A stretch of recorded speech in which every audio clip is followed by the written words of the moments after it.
Welcome into another episode of Everything is Logistics. I am your host, Blythe Brumleve, and this is a podcast for the thinkers in freight. And I'm just going to read from her Twitter bio here because we got a good guest for you today. She calls herself Freight Nerd circa 2013, former freight broker, journalist, Sirius XM radio host, and self-proclaimed president of the Cage Writer fan club. Cage Writer is, of course, the investigative reporter for 15 years, Clarissa Hall's over at Freight Waves, which I am a huge fan of as well. And if you're listening to this show and you've probably listened to former episodes, you have heard her voice before. And if you are involved in any kind of freight media, you have likely heard her voice. Miss Grace Sharkey, welcome into the show.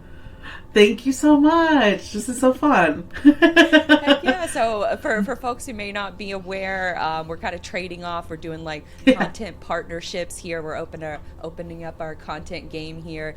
I'm going to be appearing regularly on Grace's Sirius show. So she's going to be appearing regularly on here to get us all caught up with all things freight tech. So I guess let's go ahead and just sort of dive in. So we've seen a lot of tech advancements in the freight space. I'm just going to kick it off with this first question, especially over the last handful of years. What freight tech is here to stay, and then what freight tech is on the way out? I think the number one freight technology that's here to stay, that everyone should be invested in, I even see it down to the shippers at this point, is some type of dynamic pricing tool. A tool that you can just enter in your lanes and you pull back the rates, maybe even a range of rates, and you know from there that's what your pricing is. I think as much data is being collected in this industry, as many data scientists are entering this industry, what's going to come out of that is instant pricing. And what's great about instant pricing is it gives more transparency. People know at certain times of the year what they should be paying at all times. So I think that is it. I think the world of like sending out emails and saying like, hey, what should I get back for this? And someone replying back, give me an hour and I'll let you know. Maybe that'll be safe for some of the niches, but there are so many different companies even getting into the niche space, like more open deck trailers, stuff like that, where I think we're getting to the point where pricing should be something that happens automatically at this point.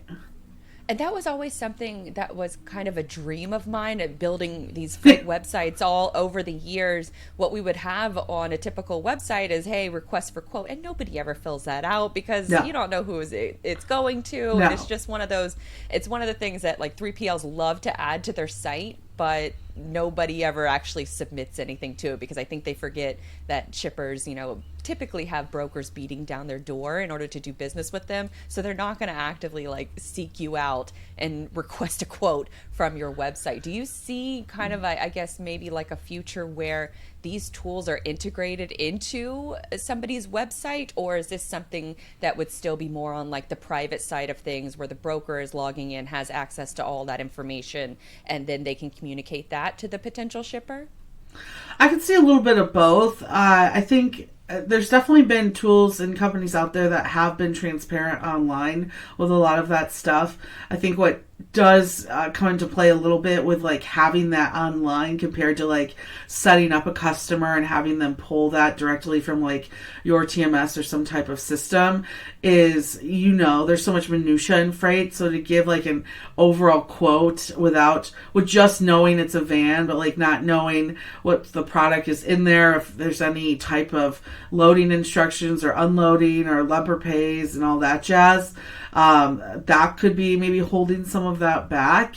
Plus, brokers and logistics providers in particular are always like very sensitive of like any way like their competition seeing their pricing too. So I think that's part of it.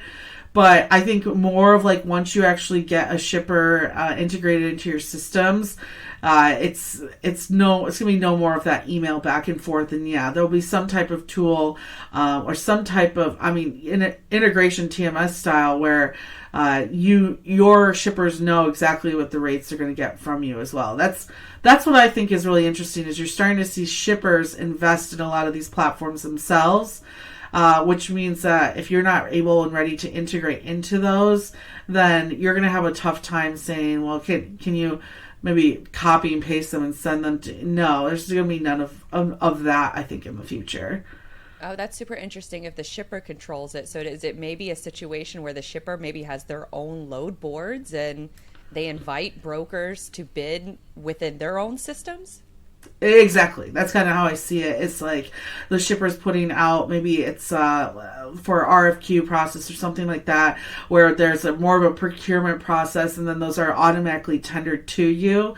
But I think shippers are getting more smart about using technology in their favor in order to bring savings as well. Because, I mean, I can't tell you, at least from my operational background, if I was a CEO of a company and I came in and saw how some of these shipping managers were like running how they do things, compared to like how your sales team is running those same type of operations, it's like, no, we need to invest the same type of technology into both of these as well. That's usually like the funniest thing is when I interview people on technology. That's a lot of the Silicon Valley guys. That's what makes them laugh the most. It's like, how is it so this technology so old when we already have these tools integrated into every other type of marketplace available today?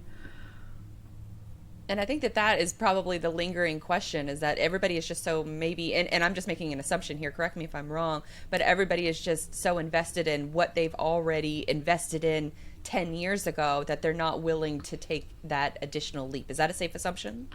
Yeah, and I mean, think of how many people you've also like have met in these shipping back doors or docks, right? That they themselves like aren't too integrated into technology. I mean, if someone my dad's 70, if someone in their 60s or 70s is running that organization, a small medium-sized company, like they might not feel comfortable with that technology, but all it takes is that person retiring, someone from at least 40s under coming in and saying no, like this is not how we're going to get things done, and I have the leadership skills to actually lead an organization into using technology in this space, because that's part of it too. You can't just like invest in something out there and just say, hey, today we're using it. You're going to have to get the culture behind your shipper as well, just like logistics providers, in order to make sure that it's used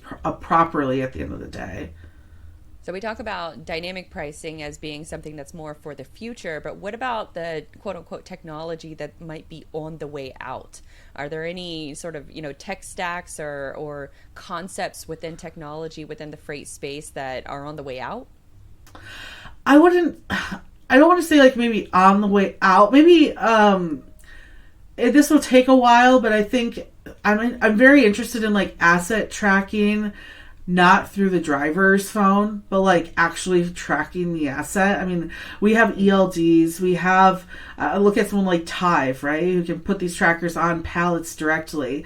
I'm interested, if we're heading towards this autonomous future that everyone's thinking, well, why are we investing in technology that's tracking the phones of those people that you're kind of eliminating out of that role to begin with? So I think there is a future where drivers won't have to worry about that privacy aspect too much, but they will. The quality of their job and the quality of the truck, the equipment of the truck, all of that, I think, will be tracked more and more. And that's when you're going to start seeing really cool stuff, like, I mean, even down to tires, right? And you'll be able to avoid tires like eroding on the roads, or equipment failing on the roads, and a lot of the accidents, the things that actually make trucking unsafe, be eliminated. But we're not going to be able to do that just tracking Jim Bob like on his phone all day. So, and they don't want it either. So that's one of the areas where I'm interested. Okay, there's so many visibility players out there, and many of them you'll notice are starting to invest in different types of visibility that's leading to tracking that trailer at the end of the day. Yeah, that's super interesting, and I know that that's a pain point for a lot of drivers, and really just the public in general is stop tracking me if I'm not asking for it, if I'm not expressly giving you permission to track me. Yeah. Okay, so we've talked about different software, that's in the future, maybe kind of working on right now, and maybe a little bit past its prime. But what about freight brokers of today? If I were to start a freight brokerage today, what tech stack would I need? Is a TMS still absolutely a must? I know there's an area of, LinkedIn that's anti TMS. I've seen a lot of chatter around there, but I don't know what the alternative would be. So for freight brokers out there, what would be the must have tech stack to get started? Yeah, so here's the thing. If you're starting like straight, no tools, I could see you starting with Excel. I mean, I started with Excel. It's possible. You get Excel, you get the load boards, you start rolling, right? Because you don't have too much capital. Now, if you're going into it and you've got a good amount of capital and you have maybe an investor, hey, like that. There we go. Same water bottle. It's a good water bottle. Hell yeah. If you've got the capital behind you, definitely a TMS. That's going to be a must. It's just, it's the easiest way, not only for your business to track what it's doing, but to hold all that data and then to also be able to integrate that into like QuickBooks or some type of accounting software is going to be huge as well. I think the conversation around TMS, like Ryan Schreiber's huge on that, right? Like death to the TMS. The problem with the TMS is that people think that it's the answer to like all of your problems, when in reality, usually your problems stem from maybe something that TMS is missing, or you not appropriately using that technology in the way that you need it, or the worst part, not having any idea of what exactly the next steps you want to take in your brokerage that would maybe need a better TMS. You just might say to yourself, oh, I see everyone is using this type of software. It looks really cool. I want that too. I think I live in Michigan and I would love a Lambo, but 80% of the year, first off, I can't afford it, but second off, 80% of the year, I can't drive a Lambo on these streets. So it's like, I think that's a lot of times people just like think that TMS is the answer to their problems, when really you have to think about like what you want to be and what you want to provide to your customers. And then from there, move forward in finding those tech stacks as well. And TMSs are getting better. I mean, a lot of them have the analytical tools you need to get rates now. It's just, again, building a culture that is driven to use the technology first and to not work around it. Because if I ever go to like an office and I see sticky notes, I already know, okay, there's a problem here with the way that this organization is probably training and developing their staff to use their technology. And I have talked to honestly even CEOs in the past about their own tech stack, and they still are like, what are you talking about? And it's like, yep, there we go. So it's just there's a lot of times training and development can solve a lot of the problems that people think technology can solve instantly. Yeah, you said one time on a previous show that the biggest problem with software, and especially with a lot of these companies, is that they're not asking the employees that are in the trenches of what they need from their software before you go out and buy that fancy software, to talk to those folks who will actually be using it first. Yeah, like here's a perfect example. Let's say that you're looking to invest in something like Parade. Well, if you are a cradle-to-grave broker, Parade is going to be awfully difficult for you to manage and fully get your investment off of. Parade is really built for a company, honestly, who's looking to maybe transition into a buy-sell model. And so it's stuff like that where I think people don't understand like exactly what their business needs to be like built around in order to make sure that technology fully does pay off. I mean, even down to like a lot of the tracking and visibility tools as well. Like if you allow your carriers to onboard with you without opening up that tracking capability on day one, and you're just like, oh, I just gotta get this thing covered, brokerage go, oh, just get this guy on it. Then like, yeah, no tracking software is ever gonna work for that problem, because it's actually a human problem and a training problem and not an actual technology problem. And I think that's sometimes why people like question the value of a lot of these technologies, because they know, well, if you're not going to train the organization or at least train your sales reps to know how an organization is going to be successful with your tools, then it's going to take you a long time to reach that profitability.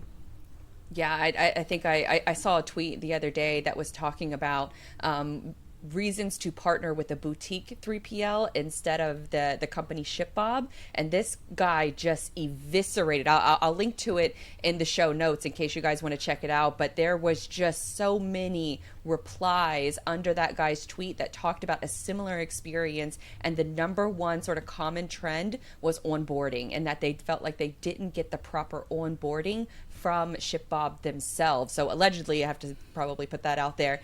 This is obviously coming from Twitter, but there were dozens of people that replied that said their onboarding was terrible. They got hit with a bunch of different fees, and I was wondering how common that is within this space, is a lack of onboarding. It's hugely common.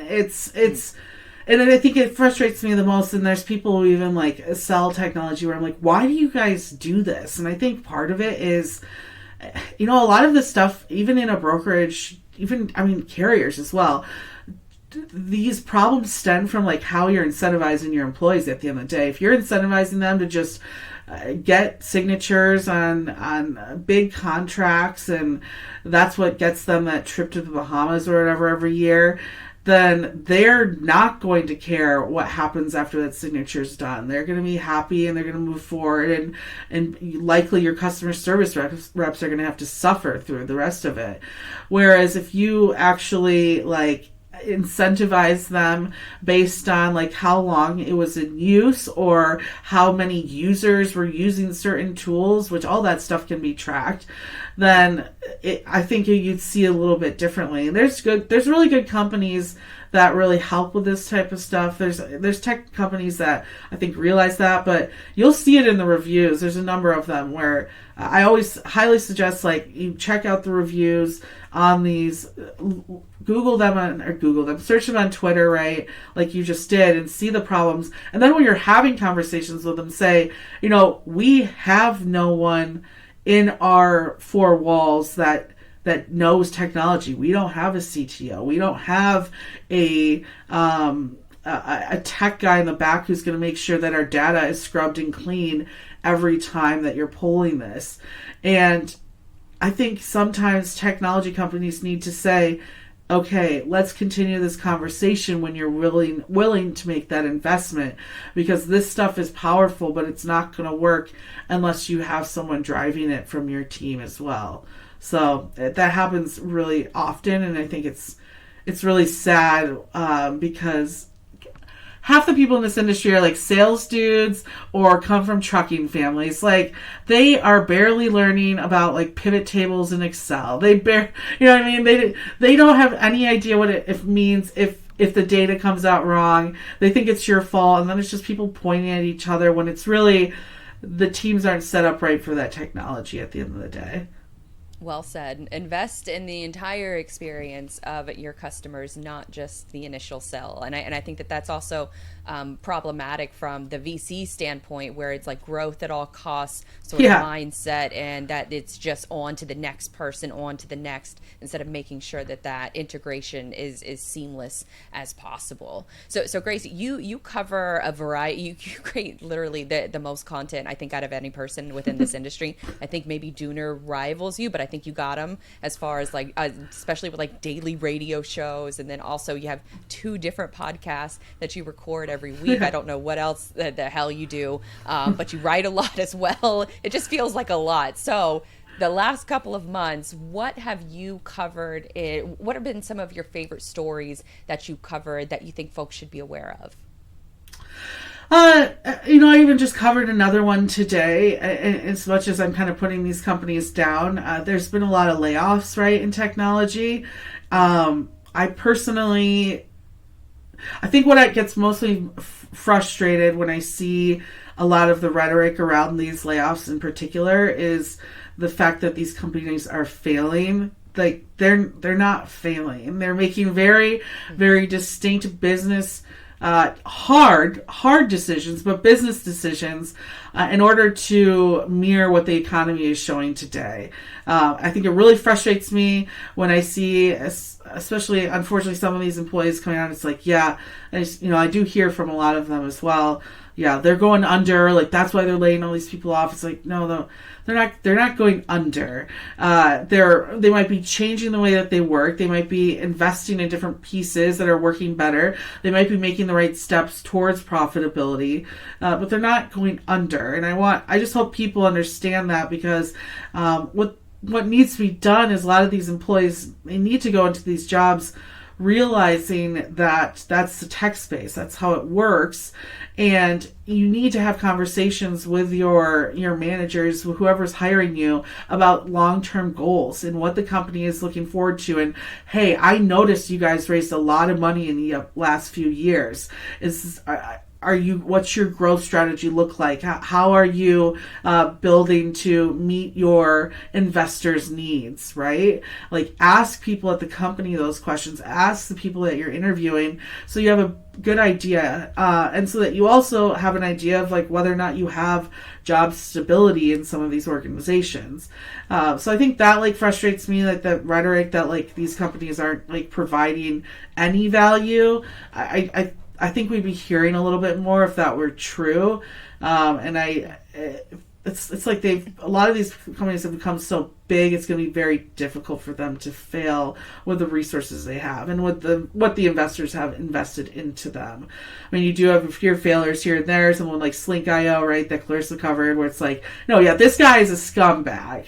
But there's a lot of companies out there that I think, looking at the freight tech stuff, like, they're going to make it out the other side okay. And if you look at a lot of like the moves companies made in 2008, 2009, it replicated a lot of what we're seeing today with these layoffs too. So if anything, look at it, especially if you come out of those talks with a job, that, hey, when this industry or when this economy does turn around, you're probably going to have a really great opportunity in front of you. So I think that's a big part for me, is touching on that. And of course, just watching the market. That's always fun, right? Being a part of FreightWaves, I mean, I spend a lot of my time too during the week talking with market experts and talking with people like Zach Strickland or Tony and Luke, and those people that have a really great understanding of what's happening.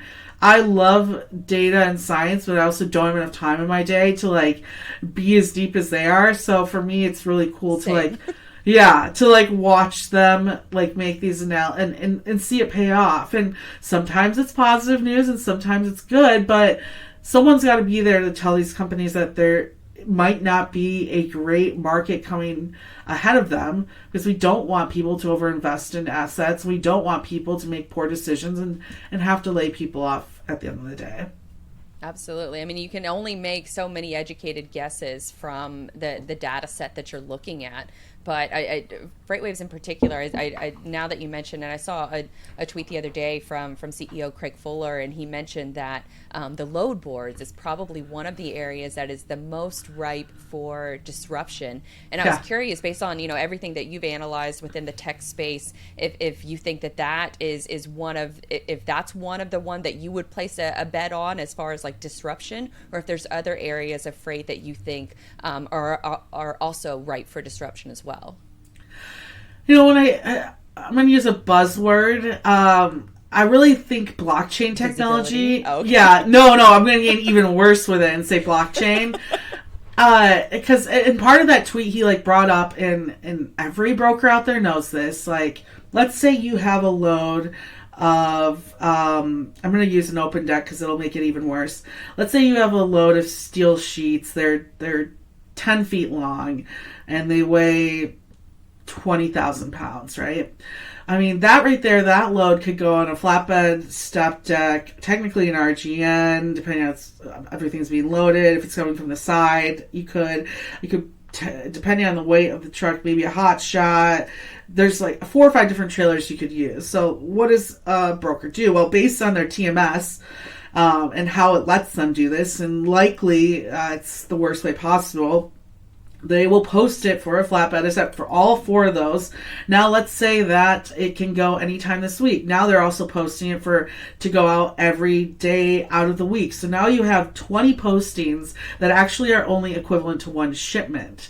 And you see, though, like a lot of these load boards use their data and inform their data to show you available loads per truck in an area. And it's like, well, are you scrubbing those correctly to know that those are actually the same exact load? Are you telling people like that they have to put in order numbers so that you're able to tell because they could be the same load. They could not be the same load. They could be different ones going out every single day. But it's hard to figure that out, and it's really hard to take tender data and scrub that appropriately as a load board, knowing that that's how people are sending that information. Where someone like Freightways, we get tender data as it's actually being tendered to a carrier. So it's like the now. And so that's where like blockchain, I think, could get really cool, because it could possibly help with like things like that, more of like these like web or like online type of contracts, right? Where we can track them the whole way through and say, oh yeah, I know that that's just 1 load. But it's a mess out there, and they're all integrated with each other. And so it's just like a mess that's like being duplicated everywhere. And it's really hard to scrub without having deep knowledge that, again, depending on how you're training your employees, they might not be putting enough information in those loads for them to do that. So that's where I think he was kind of going with that. And I agree. I mean, I think, like, if we can get this stuff into the shipper's hands, what is the point of all these load boards, right? Then you just start bidding as carriers and brokers directly, and you go from there. And the carriers, they use their own network to cover it. But that is going to make a really tough environment, I think, for entry. But there's a lot of people that say it is too easy to enter this industry as a carrier and a broker. So we'll see how that ends up turning out. Well, switching gears a little bit, we were both at Manifest January. It's still February technically while we're recording this, so kind of into January, early February, and you were on a panel talking about how to pitch a journalist.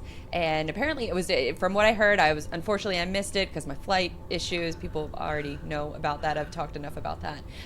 But the panel was really well received, and you continue to see positive impacts from participating in that panel by how people are now pitching you. So for folks who may not be aware, can you give us a little bit of some of the takeaways from that panel on how to pitch a journalist, and then some tips for folks out there who maybe want to pitch you or pitch other shows or other content creators in order to get coverage for their company or their services or their products? Yeah, I'd say there's probably 2 or 3 big takeaways from it. One is develop a relationship with us like you would develop a relationship with any other type of customer, vendor, supplier. It's really awful, like, seeing... it's worse on LinkedIn recently, but it's even hitting our inbox where it's like these automated type of emails that I see where it's like, hey, Grace, and then like some of them are like know my beat, right? So it's like, hey Grace, like here is the latest ocean shipping data, and it's like that's not what I write about. I mean, and it's actually not at all like what either of my podcasts are about. And this is now a loss for you and your company, because this probably should have went to Greg Miller or someone on the American Shipper team, and now I have to spend my day making sure that gets to them. And do you think they're gonna like it, knowing that you sent it to me compared to them? So like, get to know the people that you are actually trying to reach out to, and what their beats are, and what they do at the companies, and what they're passionate about, right? And a lot of that it's going to take like listening to some of our content and like actually being a part of that as well. I would say another big piece too is like working with PR agencies. I think that we have some really incredible ones in our space here, and I'm not sure if it's the same for you, but for me, I I love being able to reach out to like one contact and say, hey, I'm working on this topic, and this topic.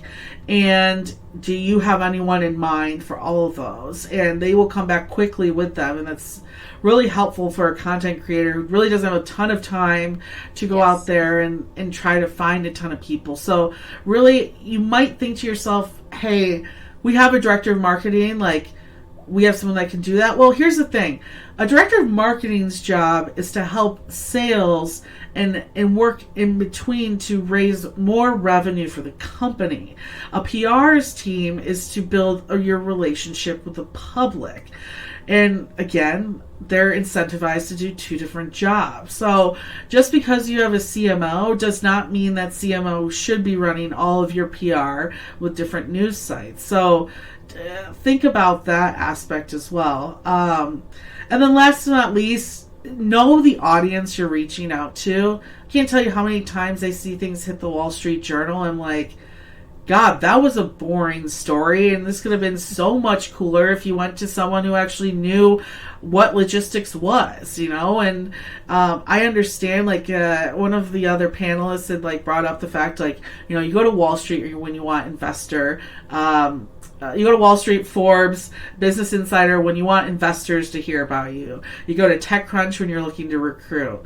Well, when you really want to like focus on sales and you want to focus on bringing in more revenue, you go to FreightWaves. Like, you go to the site that is all about and driven by the people in your industry, because in those big papers or publications, like, you're just going to get a little bit of column space, and they're not going to go into what the true value of your product is. So tell us about it too, and likely we'll find the story interesting. But it's a lot of times when you guys do that and it goes by a couple days, it's not interesting anymore, and we don't want to touch on it. So understand the audience of every publication you're reaching out to.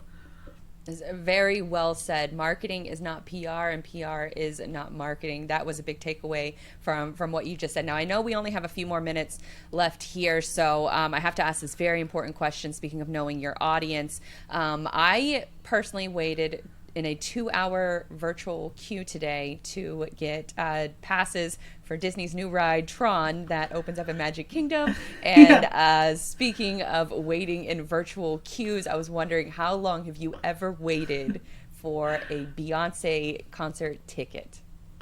So this is going to be really surprising. I have like a strategy and a way of getting Beyonce tickets. Ever since the Mrs. Carter World Tour, which was like 2011, 12. I've never gotten a seat less than 7 rows from the front. And it takes skill. So one, I'm a Beehive member, so I already have better opportunities from that. You also, if you can have an American Express card, or I think in this one a Citi card, you can get yourself set up. So I honestly haven't waited. It's about how fast you move, and if anything. Usually I'll get tickets within minutes. This one, wow. She does a very good job of, like, in the past she'll separate by area or by time zone and stuff like that. So it's not everyone trying to get their tickets at the same time, which is the same thing here. This one I am a little nervous of, but there is a trio of us who have all put in different tickets. So basically it's going to be how fast can we each Venmo each other probably at the end of the day. But yeah, this one will be fun, and I apologize to anyone who's on my Instagram or Twitter, because when I do go to this concert, it's going to be a great time, and you're going to see a lot of pictures and videos, and I cannot wait. Probably, I will say the longest line I ever waited in was Keith Urban tickets at Notre Dame. That was about a 2-hour long wait, and I got real nervous, but I got them for my mom, so I was very happy. Rad. So it sounds like Disney, the multi-trillion, maybe $1 conglomerate, could learn a thing or two from Beyonce. Yeah, for sure. 2 hours was a long-ass time to wait in a virtual queue. I can't believe that's insane. Yeah, 100%. All right, last question, and there's really no, I guess, easy way to transition into this question, because obviously there was a tragic event that took place at your alma mater, Michigan State, and I don't really know how to explain the overall situation, except for the fact that obviously condolences to everybody that was affected. You were one of those folks that was impacted. You live about 5 miles away from campus. There's a lot of, tributes and vigils that are going on from what I understand. But for folks who may not have understood the situation and the full impact, there are some charitable efforts that are going on. And I would just like to sort of, give you the floor to share your thoughts and where folks can help if they can. Yeah, so, I brought this up on the radio too, and I think a big part of this is, first, before even giving to anything, mental health issues are a problem in this country, and being able to admit mental health issues and not only admit them but take care of them through whatever services is needed is huge. So if you ever feel like harming someone or yourself, reach out to friends and family. There's various numbers. I'll share a few so you can put them in here that you can reach out to get the help that you need, because at the end of the day, this did stem from, like most mental health problems. I won't get into the gun control issue of it. I think that's where it gets a little too political, but where it stems from, right, is seeking help when you need help. On top of that, there's going to be a lot of people on a campus that I'm very close to that will need mental health help for some time. And so I would push everyone. If you don't know, I actually used to raise funds for Michigan State through college. That's how I afforded school. And we have a lot of really great funds for students on campus. You can get free counseling. I was able to get it myself. There's a really good group that my friend Danielle Matlick helped start called Spartan Strong. It's an emergency fund to help students in times of need, and it's going to get drained right now. We're helping not only students who need help with what just happened to them or what they witnessed, but there's still 5 students who are in bad condition in the hospital who will have really large bills that they need to take care of, let alone the 3 Spartans for life that were unfortunately killed during this time and affording funerals and etc. So I'll share a link with you too, Blythe, so that you can go to that. But I would say if you're looking to help out anyone from Michigan State who's dealing with the aftermath of this, Spartan Strong is the way to go. Well, obviously, deepest condolences to you and everyone that's affected. It's well said, and it's tragic that it has to be said, but it's very important to say. So thank you for sharing that with us. We'll be sure to link to all of those efforts within the show notes, so folks who are interested in helping can reach out and donate as you see fit. It's a somber way to end, but it's also a very important way to end and to talk about things like this, because the more we talk about it, the more hopefully we can get to a better place where this bullshit stops happening.